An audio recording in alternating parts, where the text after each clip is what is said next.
I'm a little bit annoyed because I just spent the last 45 minutes to an hour working on this video, which was about the Dataslate leaks, which had shown up online literally earlier today. And I was going to do a video on that, talking about what we thought was coming and, what looked to be there, maybe whether it was all that was there or if there was more coming. And I had the video all recorded and ready to go, and I was just about to upload it. And then GW released the Dataslate today anyway. So I'm a little bit frustrated about that.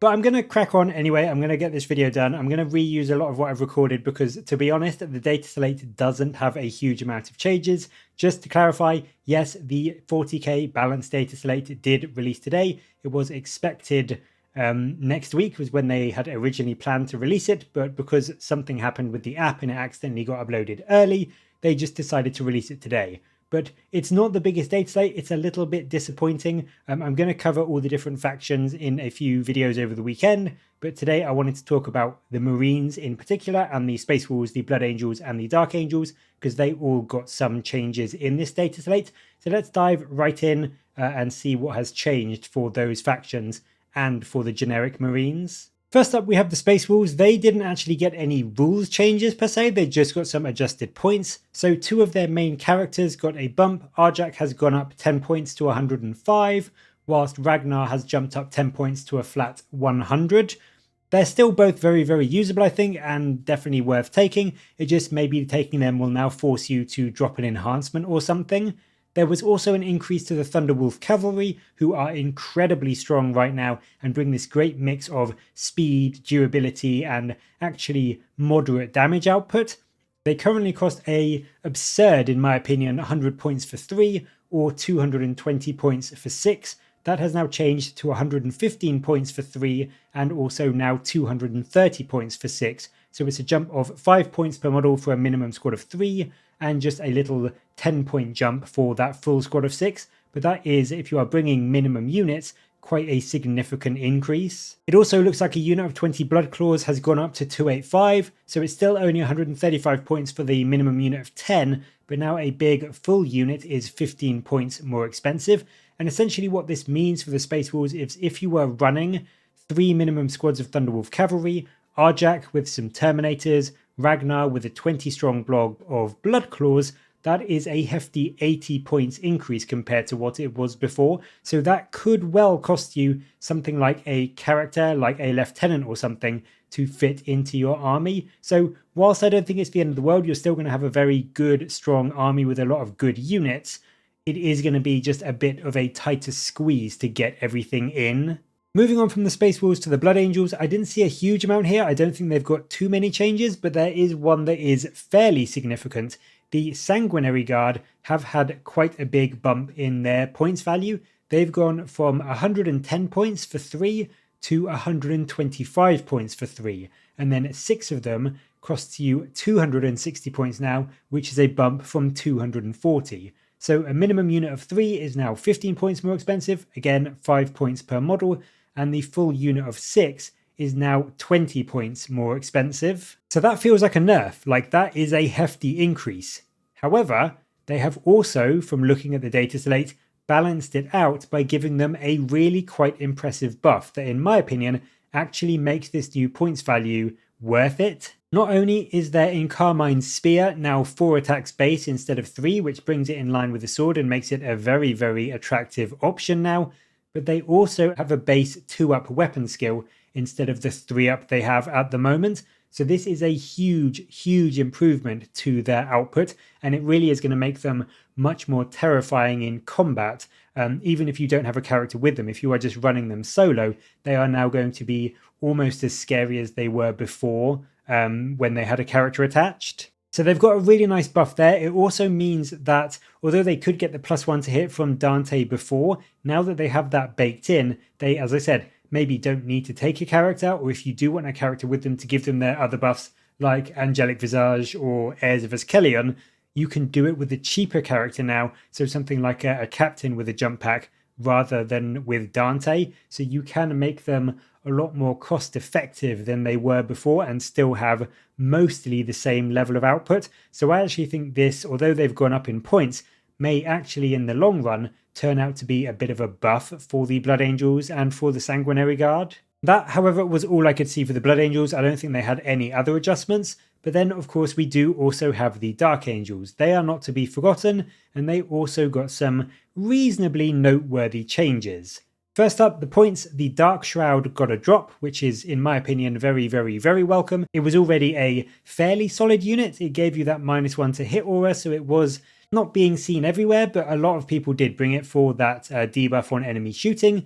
That has now dropped from 115 points down to a flat 100 points. So it is much easier to fit into your lists now, and I certainly think if you are running a Ravenwing inspired Company of Hunters detachment, it's basically an auto-include at this point. Then moving on from the actual points, the Dark Angels got 2 significant rules updates from what I saw. First up is the Land Speed of Vengeance. Do you remember that thing? The thing that I basically considered to be the worst unit in the entire game? That's actually got a reasonably nice buff. The Plasma Storm battery is now back to the old index profile where it has 2 damage base and then 3 damage when you overcharge it. So that makes it immediately much more attractive now. It is still 120 points, which I still personally think is maybe a little bit too expensive, but it definitely has more teeth now. D6 plus 1 shots with blast and twin linked at strength 9, -3 AP and 3 damage does make it a lot scarier to shoot into a lot of targets now, and does make it much, much, much more usable in this state. The other really massive change, and one that I think is incredibly good for the chapter, is that the Lion, he stayed at 315 points like he is now, but like Guilliman, he now gets to pick 2 of his Primarch abilities in your command phase, and what that means is you can now get him some uppy downy tricks while still keeping the reroll hit and wound rolls of 1 on him, or what I've seen a lot of people suggest they're going to do now is you can basically keep him with a permanent 6-inch aura of a 4-up Feel No Pain against mortal wounds for any units within 6 inches of him. So he will love that because mortals is one of his biggest weaknesses.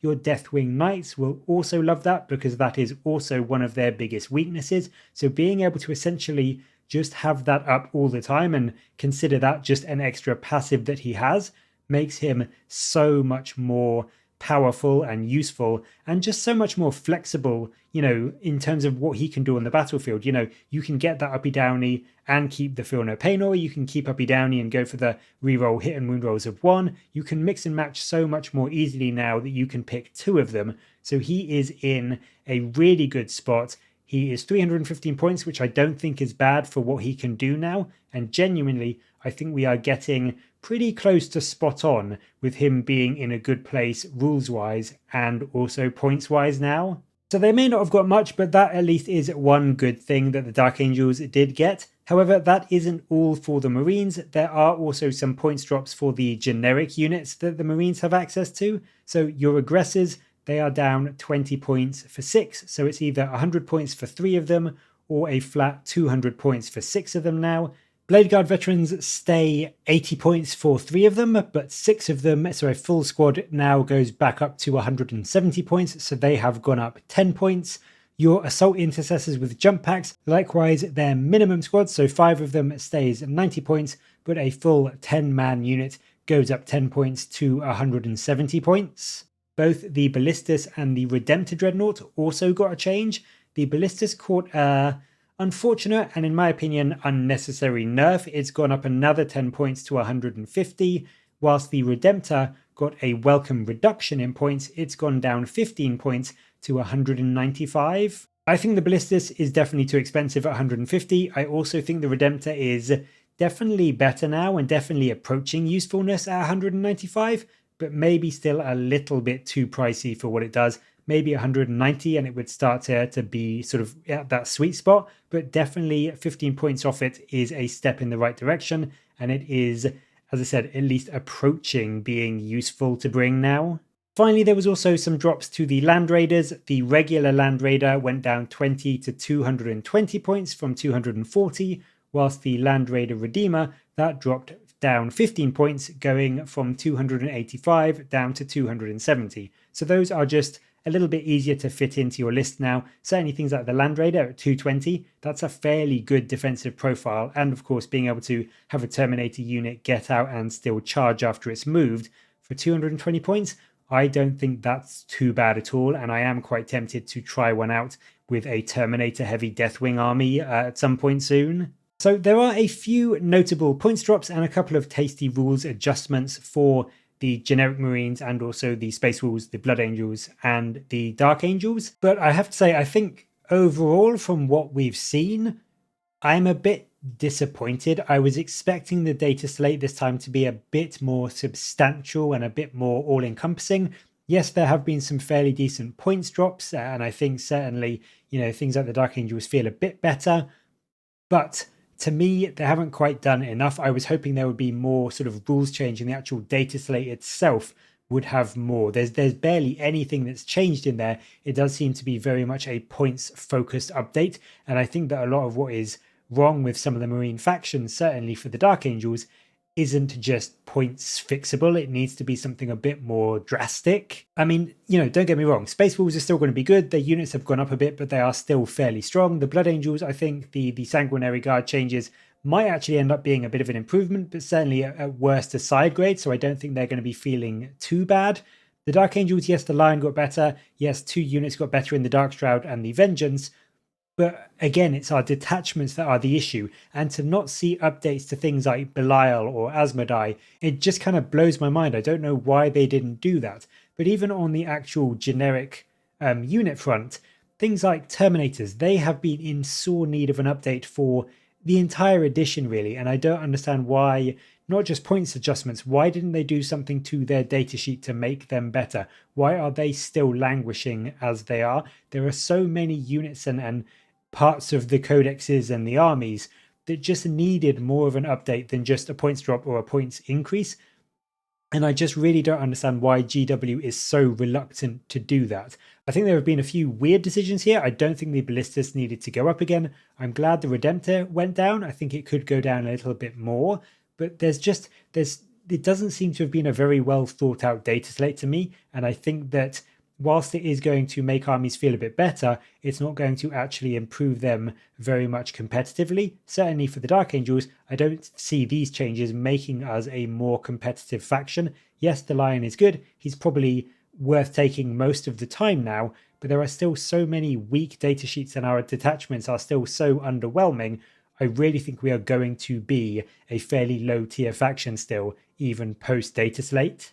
So that is just a shame overall. I think they could have done a lot more. I think for all of the armies, to be honest, not just the Marines, it seems to be a very, very bare data slate. And I don't know if that's because they are getting towards the end of the edition and, they're just thinking about 11th edition now. Maybe all these big changes will come then. But it does feel like they almost phoned this in. Even on the factions that got a few more changes, like the Orcs and that sort of thing, it was mainly points. There are very little actual rules or detachment or army adjustments, which is generally how I think it is better to adjust the game. It's more fun that way rather than just dropping or increasing points. Even though that may be easier for GW, it's less exciting and you get to a point where you just have units that are too cheap for what they should be lore-wise. You know what I mean? So you can't just make Terminators, for instance, cheaper and cheaper and cheaper because they don't feel like Terminators then. You need to actually improve their rules and make them more powerful so that they actually fit the points they cost rather than just making them cheaper. And GW seems to have kind of done this data slate in a way where they were like, let's just adjust some points, change things up there. We won't do much in the way of rules and we'll just leave it at that for now. And I don't think that's a very good way to do it. So I'm a bit disappointed by this data slate. I don't think it's one of the better ones that they've done. And I was hoping it would be quite an impactful one. But that is going to be it for this video today. As I said, I will do the other factions over the weekend. I'll get a video done up, certainly for the Tyranids and certainly the other armies that I play, but I'll try and get through all of them. But I'd love to know what you think about this data slate. Was it everything that you wanted? What of the factions, the Marine factions anyway, in this video that you play, were you happy with what we saw? Did you want more? Did you want less? Do you think your faction is going to be better now? Or has it not really made a difference at all? Let me know your thoughts down in the comments below, and as always, thank you very much for watching. Please do like and subscribe for more Warhammer content from me, But until next time, I'll catch you later, guys.